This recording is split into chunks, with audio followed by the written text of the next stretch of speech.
ইউনুছ তামুলীৰ উদ্ভট মন্তব্য শিৱসাগৰৰ নাগৰিক সভাৰ উদ্যোগত জাতীয় জনগোষ্ঠীয় সংগঠনৰ পৃথকে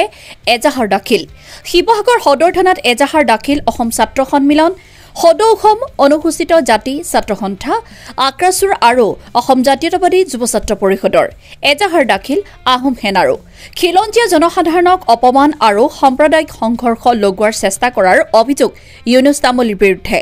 ৰাষ্ট্ৰসংঘ আৰু অসম চৰকাৰকো অৱমাননাৰ অভিযোগ অসমীয়া জাতি হত্যাৰ প্ৰতি ভাবুকি অনাৰ অভিযোগ ইউনুছ তামুলীৰ বিৰুদ্ধে দল সংগঠনৰ প্ৰতিক্ৰিয়া গ্ৰেপ্তাৰৰ দাবী জনাইছে ব্যুৰ ৰিপৰ্ট লেংডং বাতৰি আচ্ছা এটা কথা স্পষ্ট কৰি কওঁ যে খিলঞ্জীয়াৰ অস্তিত্বৰ ক্ষেত্ৰত কোনো কাৰণতে আপোচ কৰা নহ'ব আৰু খিলঞ্জীয়াৰ অস্তিত্বৰ তুলনাত এই ইউনুছ তামুলী বুলি কোৱাটো হয় কোন ইউনুছ তামুলীয়ে সামাজিক মাধ্যমত যে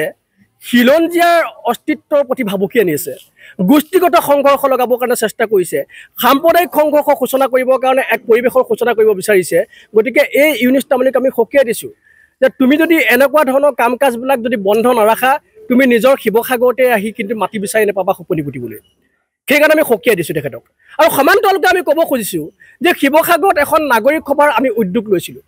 আৰু সেই নাগৰিক সভাত সৰ্বস্তৰৰ শিৱসাগৰবাসী ৰাইজে আহিছিলে কিয় কাৰণে কেৱল মাত্ৰ শান্তি সম্প্ৰীতি অটুট ৰখাৰ স্বাৰ্থত আৰু সকলোৱে একেমুখে কেইবাটাও আচলতে গুৰুত্বপূৰ্ণ সিদ্ধান্ত গ্ৰহণ কৰিছিলে আৰু তাৰ আটাইতকৈ গুৰুত্বপূৰ্ণ অন্যতম এটা সিদ্ধান্ত আছিলে যে যিসকলে অসমীয়া জাতিৰ প্ৰতি ভাবুকি অনা খিলঞ্জীয়াৰ অস্তিত্বৰ প্ৰতি ভাবুকি অনা শান্তি সম্প্ৰীতি বিঘ্নিত হ'ব পৰা পৰিস্থিতিৰ যি সৃষ্টি কৰা যি মন্তব্য যিবিলাক উদ্ভট মন্তব্য এই মন্তব্যবিলাকক তেওঁলোকে গৰিহণা জনাইছিল কেইজনমান ব্যক্তিৰ নাম উল্লেখ কৰা হৈছিল আৰু সেই ব্যক্তি কেইজনৰ ভিতৰত কিন্তু ইউনুছ তামুলীৰ নামটো তাতে আছিল কিন্তু আমি দেখা পালোঁ যে নাগৰিক সভাৰ এই সফলতাৰ পিছতো ইউনুছ তামুলীয়ে তেখেতৰ যিবিলাক আচলতে কুকাণ্ড এই কুকাণ্ডবিলাক কৰিবলৈ এৰি দিয়া নাই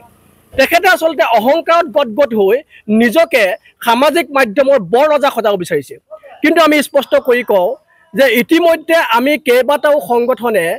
শিৱসাগৰ সদৰ থানাত এজাহাৰ দাখিল কৰিছোঁ আৰু প্ৰশাসনক আমি বাধ্য কৰাম যে এই ইউনুছ তামুলী নামৰ লম্পটটোক এই ইউনুছ তামুলী নামৰ গলিৰ গুণ্ডাটোক আচলতে এৰেষ্ট কৰি জেল হাজতলৈ প্ৰেৰণ কৰিব লাগিব অন্যথা কিন্তু শিৱসাগৰ প্ৰশাসনেও আমাৰ আন্দোলনৰ কিন্তু মুখামুখি হ'বলৈ বাধ্য থাকিব লাগিব আৰু সমান্তৰালকৈ ক'ব খুজিছোঁ যে অসমীয়াৰ অস্তিত্বৰ প্ৰতি ভাবুকি অনা খিলঞ্জীয়াৰ প্ৰতি ভাবুকি অনা আৰু যিকোনো ধৰণৰ শান্তি সম্প্ৰীতি বিঘ্নিত হোৱা পৰিৱেশৰ সৃষ্টি কৰিব পৰা যিকোনো শক্তিৰ বিৰুদ্ধে যুঁজ দিবৰ কাৰণে অনুসূচিত জাতি ছাত্ৰ সন্থা সাজু হৈ আছে অসমীয়া জাতি সাজু হৈ আছে আৰু সৰ্বস্তৰৰ দল সংগঠন সাজু হৈ আছে গতিকে সকলোকে আমি আপোনালোকৰ মাধ্যমেৰে সকীয়াই দিলোঁ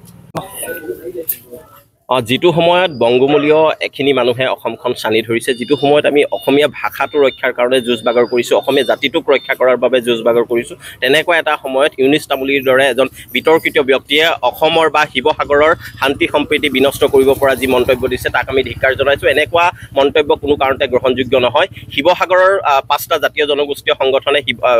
শিৱসাগৰ সদৰ থানা তেখেতৰ ওপৰত ইতিমধ্যে এজাহাৰ দাখিল কৰিছে গতিকে আমি শিৱসাগৰ জিলা প্ৰশাসনক অনুৰোধ জনাইছোঁ যে তেখেতৰ ওপৰত দৃষ্টান্তমূলক শাস্তিৰ ব্যৱস্থা কৰক অনাগত দিনত এই শিৱসাগৰৰ লগতে অসমৰ শান্তি সম্প্ৰীতি বিনষ্ট কৰিব পৰা কোনো শক্তিক যাতে প্ৰশাসনে আশ্ৰয় নিদিয়ে তাৰ কাৰণে ব্যৱস্থা গ্ৰহণ কৰিব লাগিব আৰু যদিহে গ্ৰহণ নকৰে শিৱসাগৰৰ এই 5টা জাতীয় জনগোষ্ঠীয় সংগঠনৰ সহযোগত আমি শিৱসাগৰবাসী ৰাইজ হিচাপে ৰাজপথলৈ ওলাই আহিম প্ৰয়োজন হ'লে যিকোনো পৰিৱেশ পৰিস্থিতিৰ আচলতে উদ্ভৱ কৰিবলৈ আমি কুণ্ঠাবোধ নকৰোঁ শিৱসাগৰ জিলা প্ৰশাসনে যিকোনো পৰিৱেশ পৰিস্থিতিৰ বিনিময়ত এই বিতৰ্কিত ব্যক্তিজনক আচলতে জেল হাজতলৈ প্ৰেৰণ কৰি অনাগত দিনত হিংসাত্মক কাৰ্যকলাপ ৰোধ কৰাৰ লগতে শিৱসাগৰৰ শান্তি সম্প্ৰীতি যাতে কেতিয়াও কোনো কাৰণতে বিঘ্নিত নকৰে তাৰ ব্যৱস্থা গ্ৰহণ কৰিবলৈ আমি দাবী জনাইছোঁ